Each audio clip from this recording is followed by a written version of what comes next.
One of the key skills that we are going to need to be successful in the 2020s is the skill of entrepreneurship. Now, that doesn't mean everybody has to go out and start their own business and be an actual business starting entrepreneur, but you need the types of skills that entrepreneurs have.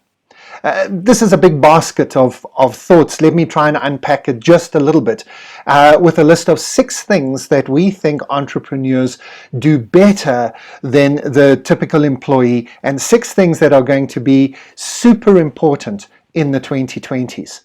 The first is tenacity and perseverance, the ability to push through. And that leads to the second thing, which is problem solving. These 2 things go together.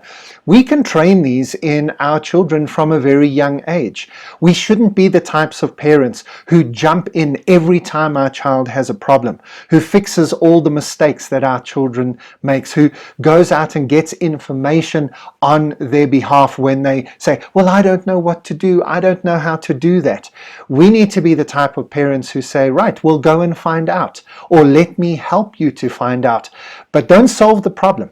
Perseverance, tenacity, resilience, and problem solving are trained by being in an environment where you have problems that nobody else is going to solve.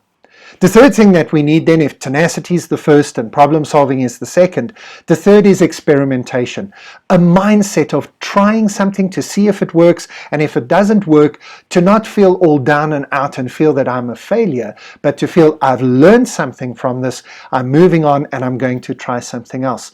We need to create environments in our homes where children can experiment. Now, if they love science and things like that, you can literally do science experiments in your home, but it's more than just that science experiment. It's experiments in all sorts of ways. Why not at a dinner time say to the kids, right, come into the kitchen, here are all the ingredients, lay out a master chef sort of what do they call it, mystery box type environment on the counter, and say to the kids, right, let's see what we can make. Let's make supper. Pick the ingredients, put them together, and you know what, if they do want to put tomato sauce on cornflakes, to quote the old example, it's a great book of that title. Well, why not? It's an experiment. Let's find out if this goes with that, and why not? Experiment with driving to school along different roads, taking the scenic path home. Anyway, there's hundreds of things that you can do to experiment and build a mindset or culture of experimentation in your kids and into the DNA of your family.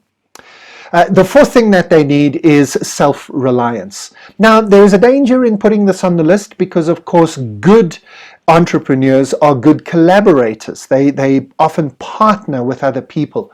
But by self-reliance, I mean that we don't think that somebody on a white horse is going to come and fix our problem. We know it's up to us. We have to do it. I suppose it kind of brings those other themes together. The fifth thing is long-term thinking. Entrepreneurs know that you can't build a business by next Friday. You're not going to have the problem solved by the end of the month, and you're not going to be where you want to be by the end of this financial year. There's got to be, of course, a short-term focus, and that's the sixth thing we'll get to in a moment, but that's got to be governed and sort of an umbrella of a longer-term mindset, a longer-term thinking. We can train this into our children from an early age. Right from a young age, I think it was age 7, that we started with our daughters taking some of their monthly pocket money and putting it into long-term savings. Now, at 7 years old, long-term savings is probably 6 to 12 months. But I remember my oldest daughter saving up at age 7 or 8 for over 18 months to buy something. They can do it. We put a little picture on the wall of the thing that they were saving for, and we built the savings up over time, each month talking about it. So it wasn't just something in the future and then forgotten.